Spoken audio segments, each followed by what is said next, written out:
to another episode of the Safe to Speak on It podcast. I am your host, Jameer, and the other me that you thought was me is actually my brother Shahad. First, if you're new to the channel, I need you to hit that like button, subscribe to the channel, and crack that bell to stay up to date on all future uploads. It helps us reach more people, and it means so much to us. And without further ado, cue that intro. Daddy, that's classic. Alright, so in today's episode, we are back talking about Hell's Paradise and my man, sir. God I know, God be modern. Y'all already know how I get. Ooh, that playboy. And in case y'all forgot, yes, it was done by Mappa. They're still acting crazy. It was brought to us by the boy Yuji Kaku. And if you're looking for watching it and you don't know where to watch it, hit up Crunchyroll, my man. Crunchyroll still got it, and they releasing episodes every weekend. It's still going crazy. Now, when we talked about this last time, right, we already uncovered, who Gabimaru is and what his goal is and what's he's going up against, right? We had no idea who he was going up against. How wrong we were, right? Hell's Paradise is the real name because this is Hell's Paradise. His purpose hasn't changed. You already know. His purpose is to make it home. We making it back to wifey. It's actually super lit because when he put on the mask and his eyes disappeared, oh my god, it's all about making it home to wifey. But what I also love now, I had to note this when I was watching it, is he's actually saving his executioner now too. He's keeping her from harm as best he possibly can. When they going up against stuff, he step back. I got this. Definitely. We won't touch on that more though. Let me get back to it. But definitely the purpose ain't changing at all. It's definitely still get back to his wife, return him with that elixir so that he can be safe. And we thought the main conflict was just gonna be a wild little island. But the inhabitants of this island turned out to be a lot crazier than we could have ever expected. He's fighting animals the size of buildings. He fought a fish that had prayer beads around him and could stand up like a man. It had tentacles that slashed out of his body. And it had spikes attached to him. He was acting crazy. Yeah, Gabimaru has been going against some things. And it just keep getting more and more important because you think this island is one thing and the elixir is just an elixir. But no, it's slowly but surely getting deeper and deeper and deeper, bro. One step at a time. I could not agree more. It's Hell's Paradise is probably the most beautiful way to describe this tragic hellscape. No, for sure. That's the greatest way to play it because this is where sinners receive their divine punishment. This is where hell, all the inhabitants of hell get to run freely. They get to punish the wrongdoers, and it's sick. It's all the ordinary people, the people who were just regular criminals and stuff who were brought to this, they were murked in the first 2 episodes. They're gone already. Yeah, bro. And I was watching GHM and they mentioned this. If you look at the cover of Hell's Paradise, those are all of the people that are still alive. If they're not on that cover, they're already dead. That's great. Yeah. Check out GHM. Yeah. Gotta hit them podcast. Come on now, I'll be getting my insights, man. You always gotta listen, show love. They on to something, man. Go check them out, man. And why is this all important? I mean, it's kind of self-explanatory, right? No fighting means no elixir, means no pardon, means no wifey. My man gotta do what he gotta do. And if you gotta die, then you have to die. God, I know. And that's a great point right there. So, just like he said, but slowly but surely, Gabimaru is starting to learn that his way of strength does not work all the time. So he is slowly but surely learning that some of these things on the island, yes, the big monsters we talked about at first, yes, for sure. He's killing them without no problem. That fire sends them to pieces, no problem. But there are other things that happen to have weird different lifespans, and it's even though he done smashed its face in, it's still coming back, or it can grow back.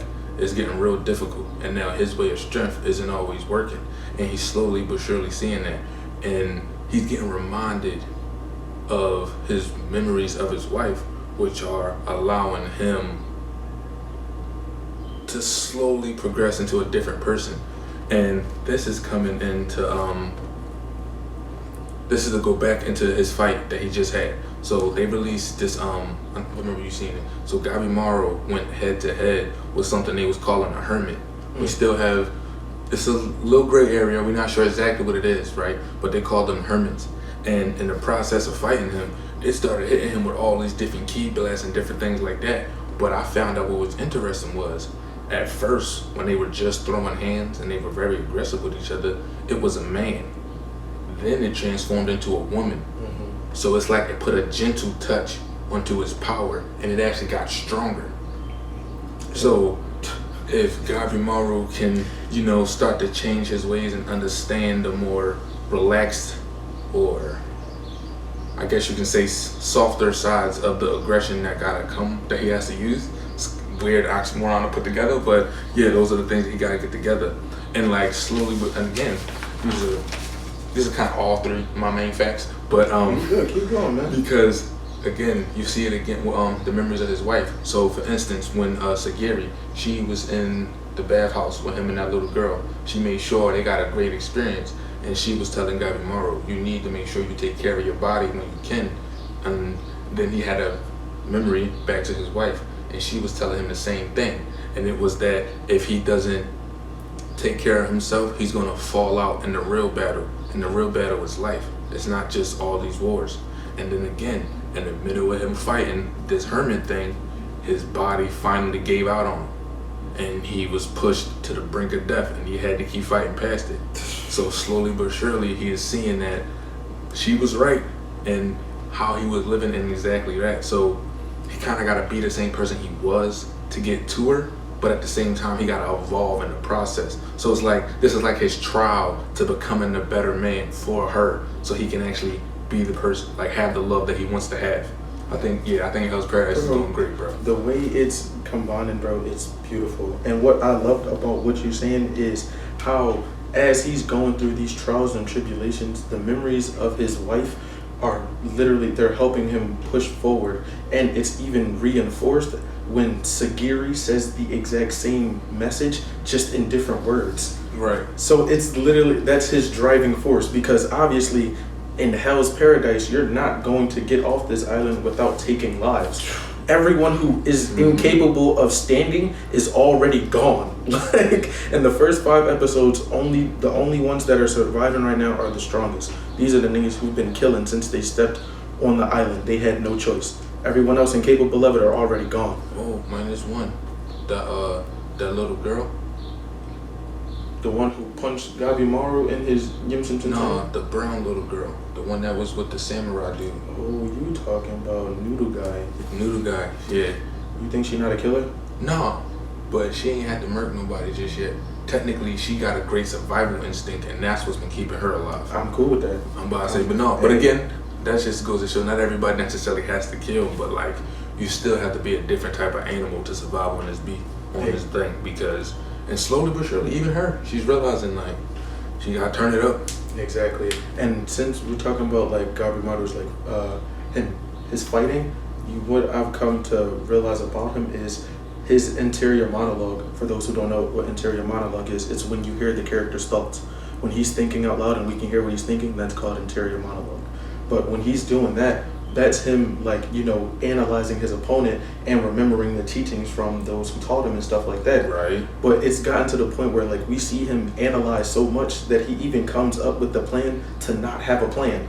Like, the plan was, he said, yo, stop thinking and keep moving. That's exactly all he could think of. And he just kept annihilating his target over and over and over again. And I was losing my mind. Like, this is the God I know Gabimaru. No, stop playing with him, man. I loved it. I loved it all. Alright, yeah, so now to go into some of the bigger aspects of the whole world in general, we're going to talk about this weird new power system that they have, right? So a lot of mentions that they get, even though we see a lot of Buddha statues and like different type of religious statues, they keep mentioning Taoism. Mm-hmm. Well, the dude, the fat chubby executioner with the glasses, he constantly keeps mentioning Taoism. Senta. Right. Appreciate you. I got you. So he that made me look up Taoism, right? And there they kind of had something like those people. I forget exactly what they were called, but they were kind of like genderless, which made me like, oh, okay, kind of makes sense. They were like these beings that people were trying to reach in the sense like of becoming one with everything. So that's kind of like what those beings are in a sense, right? And another thing that you've been getting, like, because again, I know Taoism, like I said, it was like a Chinese religion, right? A lot of things in Chinese, they use proverbs and like plays on words a lot. And I think that plays a lot into this whole concept of hell's paradise. It was the whole purpose of it being this beautiful world, and yet everything that looks so beautiful is actually there meant to kill them. Incredibly capable and willing. And then you think of these hermit people, they're so strong and they can switch between genders. It's like they're gods, but they out here murdering people with no problem. So it's like, oh, they're devil instead. May I touch on that? Oh yeah, go ahead. May I touch on that? There was something that bothered me a little bit, right? Right. This elixir we're looking for is the elixir of immortality, right? Right. Gotta know Gabimaru, prior to him actually like destroying the one hermit he went up against, he delivered multiple, like, you know, devastating, killing blows to this thing, and it just kept coming back. Seems pretty immortal to me. And I'm thinking, is like the elixir, you know, involved with these people, or like are they using it? You know what I'm saying? Like, are the hermits the ones using the elixir? Is Gabimaru gonna have to go through all of them in order to get it? Feel what I'm saying? Oh no. That was just something I had to think about when he went against them. It was bugging me a little bit. Well, yeah, actually, I got one better for you, because if you remember a little bit before that, in the episode, it was saying that remember when Gabimaru pulled up to the door and it asked him to leave, Mm-hmm. and then it said, "Listen, you would have made great Tao," and he was like, "So Tao was an elixir, and you turned people into it." And then that's when instantly was like, "Oh, you too smart. I gotta kill you right now." And then that's exactly when the fight started. So that was right there, and I missed it. I'm now, sleeping. Come on now, Gabimaru would be so disappointed. The real question that we need to ask though is the elixir really immortality? Because why are they constantly trying to make it? Is it something they gotta take like medicine? So is it really immortal? Like, you need to dose. You need to keep dosing yourself in order to keep its effect. That's the next one I actually talk to him, big fella. Give me some. Come on, man. Wow, I be studying. You smart. Back to my studying, right? So I looked at the elements of Tao. Tao ranges around fire, water, wood, metal, and water. Whoa, I said water twice. Come on now, you're confusing me. Fire, water, wood, metal, and earth. Mm. My apologies.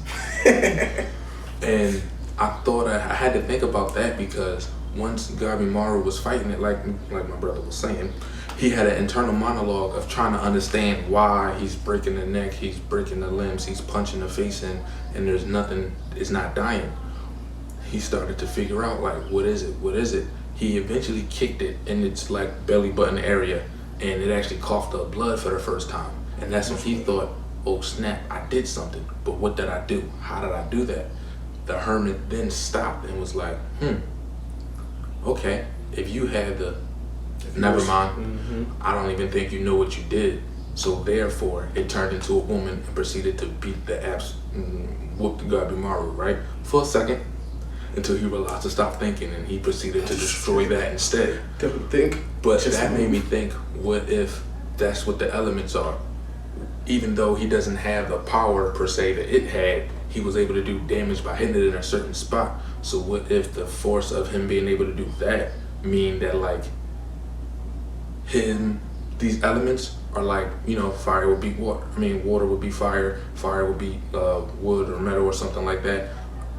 It was a circle, so I'm not really entirely sure. It had a circle and a star going through it. It confused me a little bit. I'm not entirely sure how it works yet. I'm gonna do some more research and get back to y'all. But the elements play a role in which one is stronger than the other. So what if Gabimaru, because of his fire, already had the advantage in elements, and due to his training, he was able to push it to the brink. But if he had this power system that they had and knew how to use it, he would have actually been able to deliver a killing blow. A lot quicker. Because before he technically didn't even get a chance to defeat it all the way. He was only able to make it lose all of its life force in a sense. it was left as like it was a young person at the beginning, but then it turned to a real old person by the end of it. So I'm gonna assume that means it used too much of its power that it gets, and that's why they need too much. They need more of that tau, which is like that elixir that they be using, that he was trying to make out of Gabimaru. Yeah, they was going to kill Gabimaru and make him into juice. Crazy. That's something for you. All right, now on the SI facts, good brother. My side characters. So I was hyped to find out that Gabimaru wasn't the only shinobi on the island, right? We got the shorty, the one with the purple hair. Her name still confuses me. The kunoichi with the purple hair, right? The shorty Yuzuriha.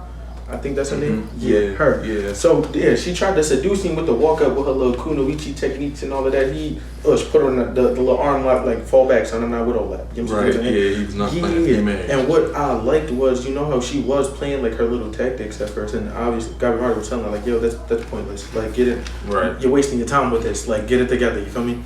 But then she was like, how can I trust you? And she was like, bro, come on. I thought you were smarter than that. Like, we can betray each other at any time. But why not just use each other until we can't? Like, we know in the end that only one of us gets this elixir and only one of us gets this party. Right. So why not just use each other until that time comes? And he was like, you might have a point, but what can you offer me? So then she broke it down like, all right, this is what I can do. Like, I got information. You can fight. You're a monster. Like, you defeat the enemy. I'll give you info. We cool? We was cool. But then she had to get all touchy again. So he had to put her right back in the arm like fall back, my man. Stop trying to touch me. Your abilities ain't gonna work over here. You feel me? I thought that was pretty dope about Shorty. And then another one was, I'm actually glad you brought up the Shorty, Nuruga Sanka, right? So they call her the Emishi. In this, in the show, what is known as an Emishi are the ones who don't obey. They're the ones who refuse to basically like bend the knee to the shogun and live amongst their order with the samurai, right? Now, Shorty Doo-Wop, she made a really big mistake because what the Sanka and the Emishi did, they lived their lives, like cultural lives, in the mountains. That's how they thrived. She saw some lost travelers, lost samurai, and guided them to her spot. They got to their land and barbecued everybody. Took all types of names, and then they took her captive, saying, yo, we gonna execute her after she give up the other villages. And then saw one of the samurai, the Yamada Asaimon, they pulled up and, you know, they offered her the chance to go to Hell's Paradise, because if anyone deserves to live, it's obviously her, because she didn't really do nothing wrong in his eyes. But if you don't obey the shogun, that's basically punishable by death anyway, right? And my other two are the brothers, the Bandit King Chobe and my man Toma, his executioner, right? Now, yeah, like I said, Yamada Asamon Toma, that's the little brother. That is the executioner of his brother, Bandit King Chobe. So like we said last time, that each inmate or criminal is assigned an executioner. The executioner is their task to kill them should they betray or try to leave without going for the elixir, or if they die, the executioner just go home. But little brother infiltrated the Yamada clan so that he could get to his brother.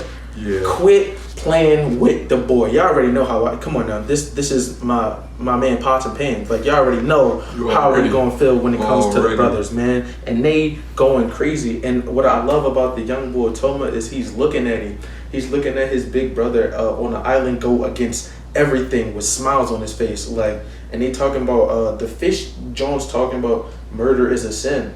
And he like, you self-righteous nuts. Like, y'all being suffocated by what's good and what's there. He like, bro, nobody's gonna stop me from doing what I want to do. And little bro just in the back like, go ahead, brother, do your thing, bro. And this bitch is slaughtering everything. I was tapped. I'm really excited for what Hell's Paradise is gonna do with these two brothers, because if they wasn't important, they would have got killed off by now. I saw them in the cover, so I know they mean something. You hear me?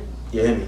Now, we gonna move on to anime number 2, but before that, if you haven't already, and you've been watching this all this time, you might as well hit that like button, subscribe to the channel, and crack that bell to stay up to date on all uploads. It means so much to us, and it helps us get out there, helps us reach more people. Now, my brother, if you would not mind breaking in anime number 2 for us. Absolutely. So, we will be talking about a classic. It started out as a video game, Castlevania. Now, this was brought to us by Powerhouse Animation Studios and Frederator Studios with Kevin Cole and Fred Seibert. I'm trying to tell you, a lot of people came together with this. So Warren Ellis, he's the one that wrote this, he made the games and then helped write the script. And then on top of that, producer is Adi Shankar. It's a little strange. Forgive the mispronunciation. Yeah, I very highly apologize for that.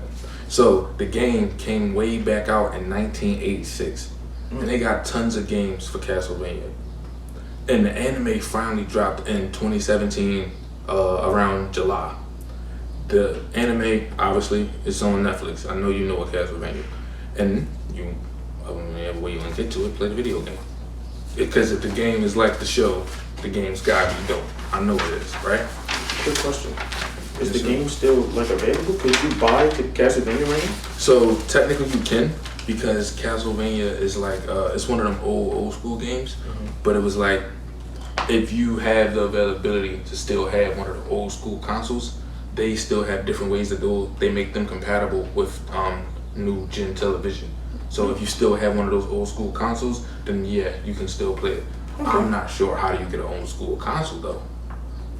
That's a conversation for another day. I digress, my apologies. But now, so how this all started, episode 1, banger. Dracula's wife was killed by the church, and they called her a witch.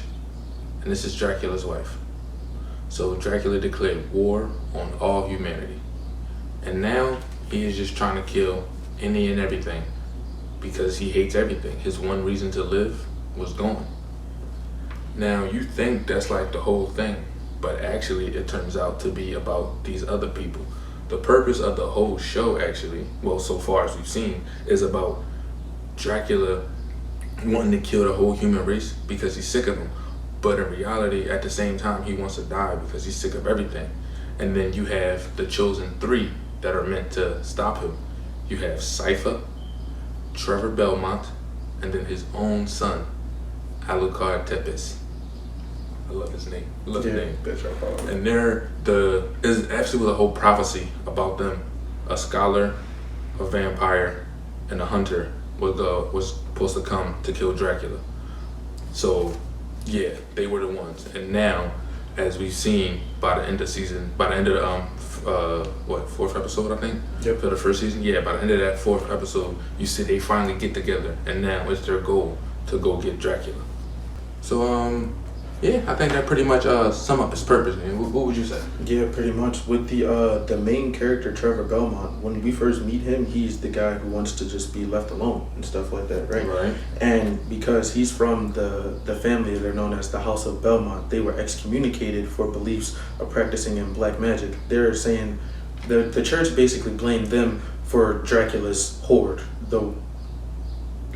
let's call this destruction of humanity, right? Right.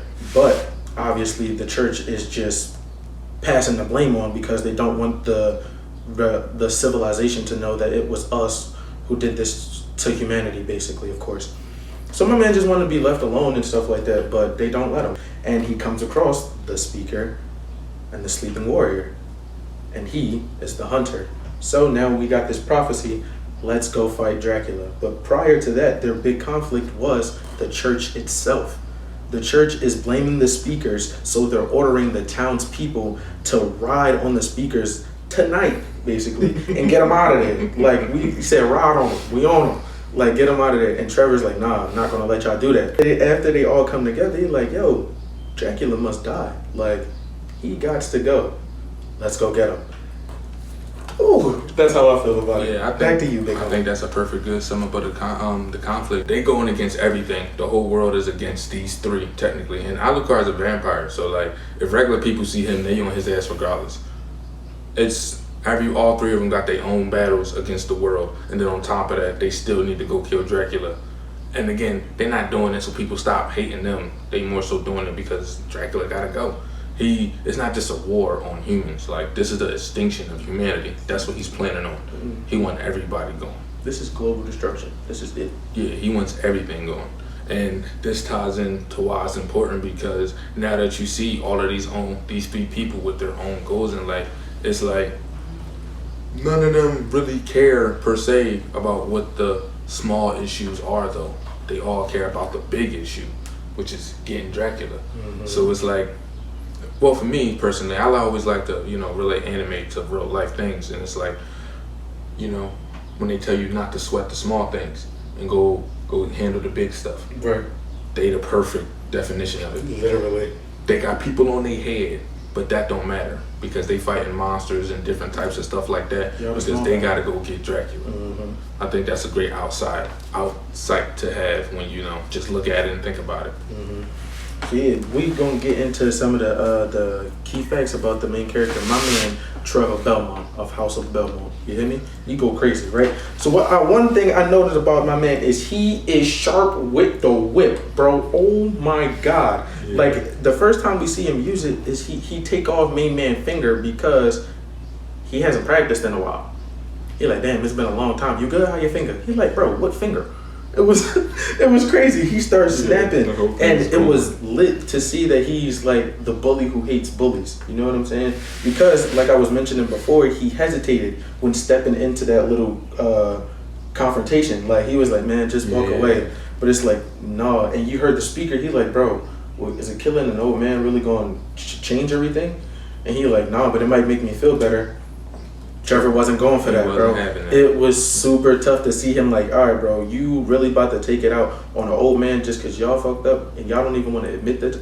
This is absurd, bro. What is wrong with y'all? So then his man tried to come at him. He like, bro, I gave you a warning, right? Stand down or someone's going to get hurt. That dude ended up losing his eye. You lost an eye and your man lost a finger for what? What you doing? Yeah, he's that, right? You know what I'm saying? That's all I got. In terms of Trevor Belmont, just the way he was kicking ass. So in terms of what I've seen so far, I love how my man been kicking ass. All right. I'm sorry. Yeah, it was minute, but that's what I got so far. 4 episodes, he a beast. I got you. So actually, but again, like you said, because we only really got the 4 episodes for the first season, there's not too really facts per se about the characters in the show. But what I did was do some digging, because I like to go dig. Okay, you dig. So the anime Castlevania is made from a lot of the stuff in the game. It really follows the storyline of the third Castlevania, which is called Symphony of the Night. Castlevania Symphony of the Night, which was the third one. So the storyline really follows that one, because that one is about Trevor Belmont. And if you saw remember when he was talking about like all the other Belmonts and stuff like that, there obviously have been different Belmonts. So there are different hunters who are, as like you said, him with the whip. So it's just to show that this one, fell on him, but there are different Trevor's, and there's different Castlevania games made on, this family and this storyline. And another fun fact that I thought was actually pretty cool, right? Since the games came back out 19, it's super old. The game, they used mostly just like really pixelated characters, and then they were just like a color. So Dracula was black, stayed black. Alucard was like a purplish, no, my fault. Dracula was like a purplish black, and then Alucard was black. Trevor, his character was kind of yellowish, and then Sypha, her little character was blue, hence her blue cape. Trevor and his yellow garments, and then Alucard wears all black. Right. And they kept that the same for the people that love the game. And again, the whole point of it, like I said, it was meant to bring anime to America and make it for adults and people that are older. That's cool. Because it started off as the game. The people that played the game are now older, so they wanted to keep it so those people can still follow along and know exactly who it was. You know what I'm saying? You see the point. And again, every just about every aspect of this show came from the game. And I just think that's so dope, because the game came out so long ago, but then we see how they was able to implement so much stuff and to make it, anime style now. Like Trevor's crest is from a game called Lords of Shadow, and then so we saw Alucard fight Trevor. Right.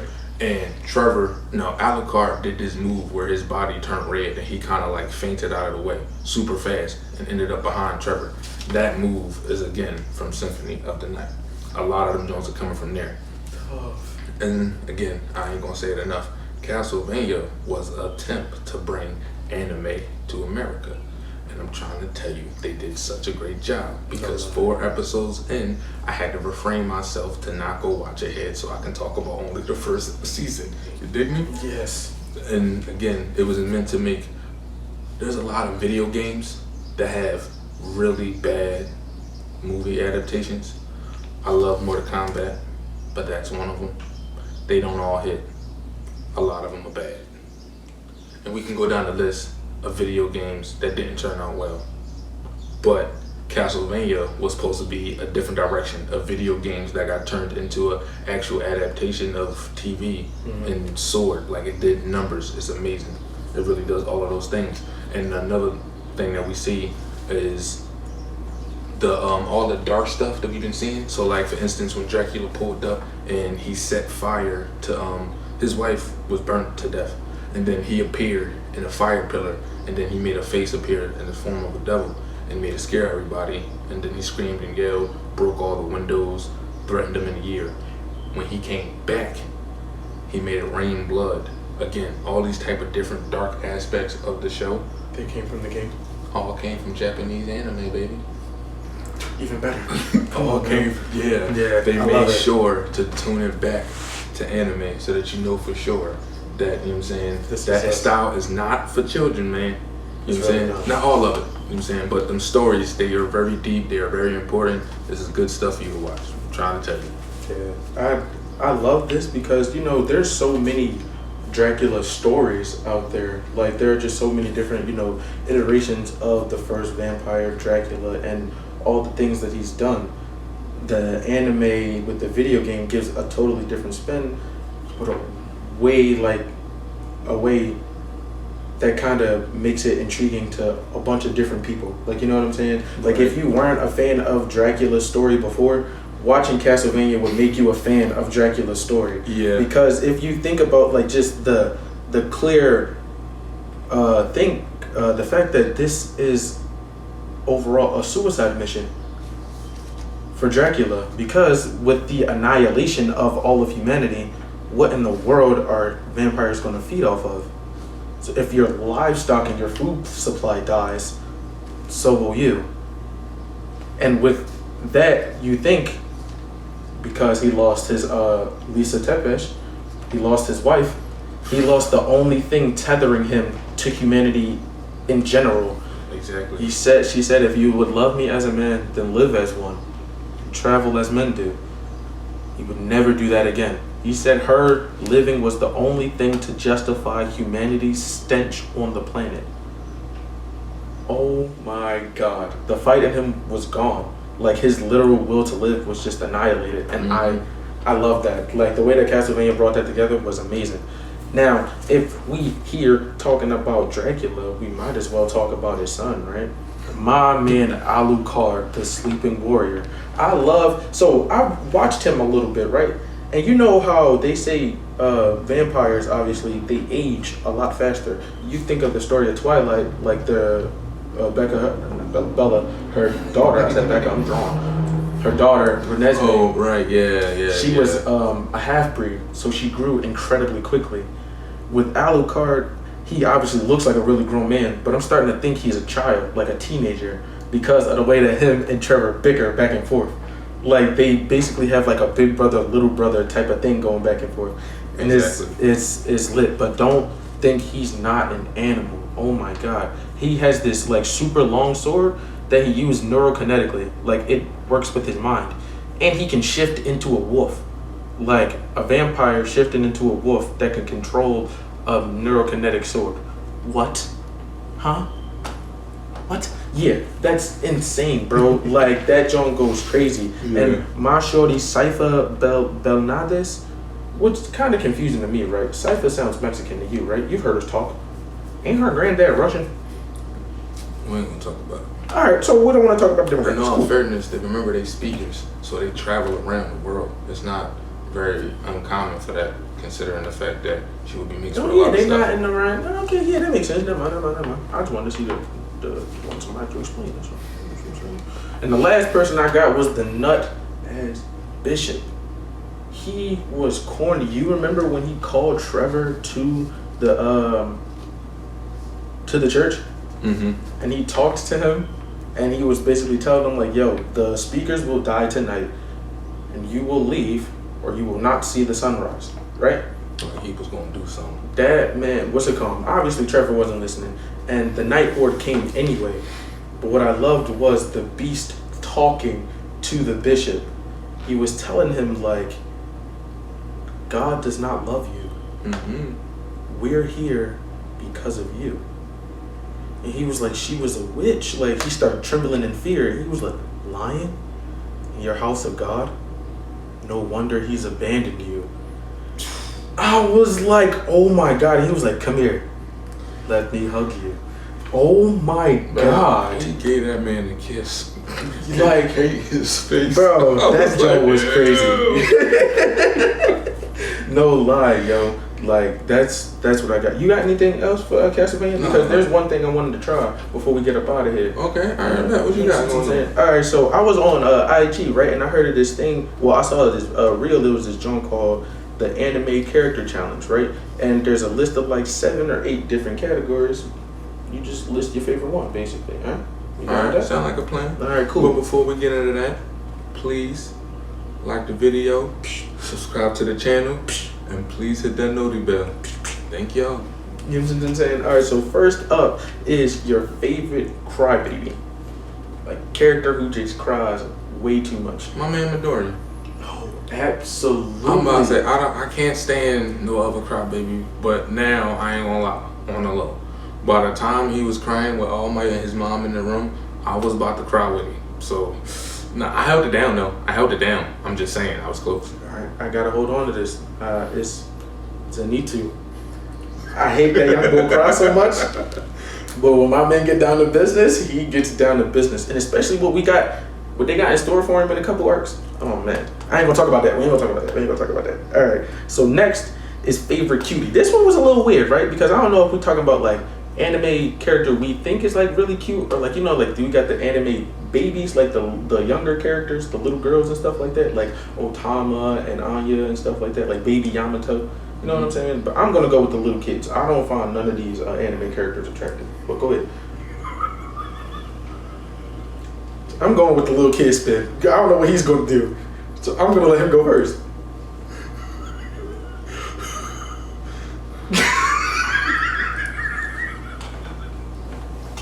I'm gonna plead the fifth for $500.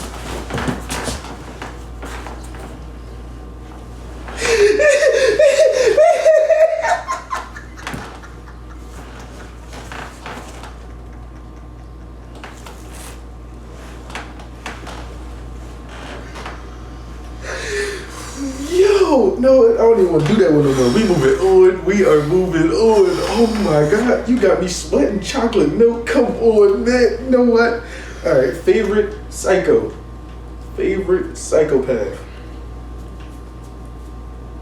I can go if you don't have one off the top. No, actually, I'm gonna go. I don't care if y'all don't consider this an anime.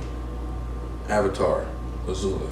Ooh, I like that. Yeah. And if you don't consider Avatar The Last Airbender an anime, the door. Leave now.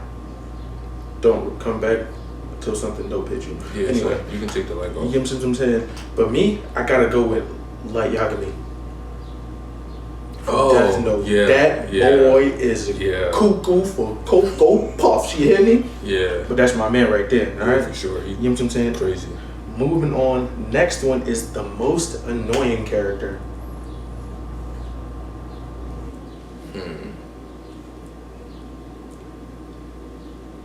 Alright, you go first. Let me Cool. Danzo Shimura. I hate Cuz with all my heart. Yeah. Cuz could be right here on fire. I wouldn't Peter put him out. No. Cuz could eat 30. Next. I don't know why I thought so hard. Usopp. Oh my God. I hate Usopp. I like his little moments of courage because he finally stepped up, but I hate this nigga who suck. Soge King though? Oh, Soge King that man, because he ain't scared of nothing. Soge King is the boy, you smell me? From the land of snipers. You know what I'm saying? Alright, next.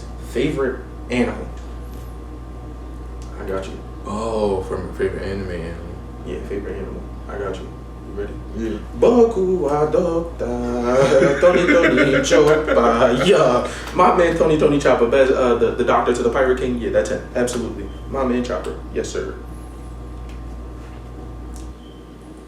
Honestly, I'm gonna probably go with Kurama.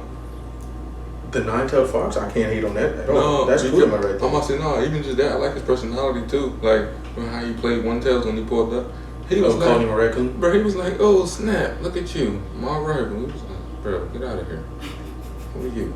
Like, no. I love his energy. You can never be my rival, bro. You're literally the exact opposite of him. I love the energy. Okay, I support that. Next up is favorite duo. This is complicated. I have quite a few. I'm sorry, ain't nothing better than Goku and Vegeta.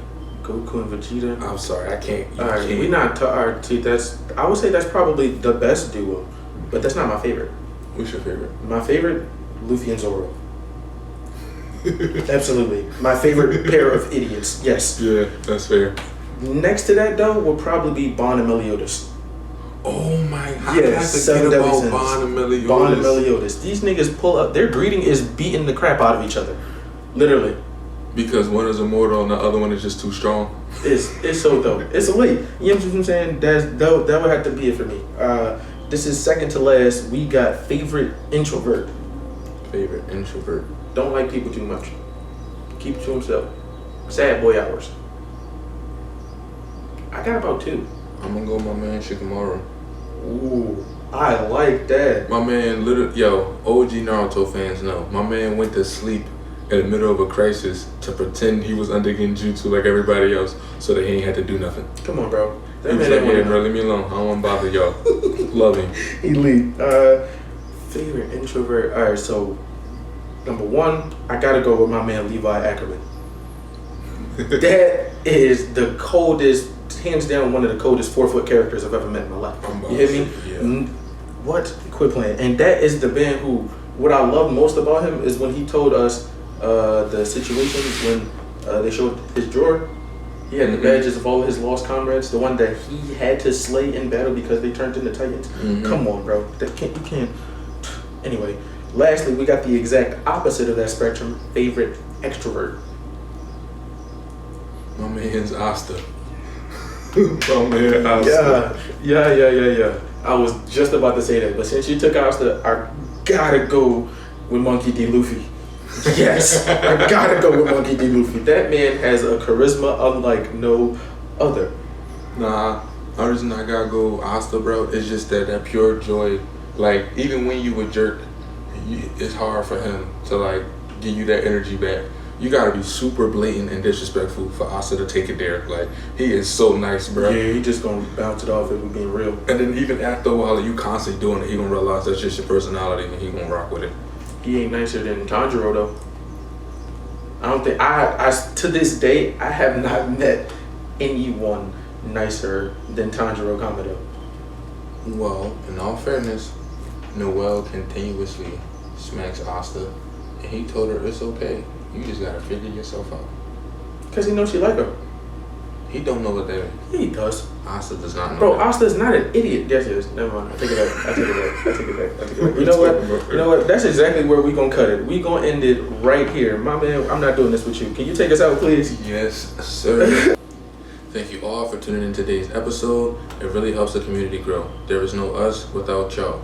Be sure to leave your questions and thoughts in the comments down below. We'll be sure to get to all those in the future episodes. Please hit that like button because you're going to help us reach more people on YouTube. Subscribe to the channel so that you stay locked in and you're going to be aware of all things coming. And please hit that noti bell so you will be tapped in to all of the future uploads. This has been the Safe to Speak on It podcast. We have been your hosts, Shahad and Jameer, and y'all have a great one. See you next time. Yeah.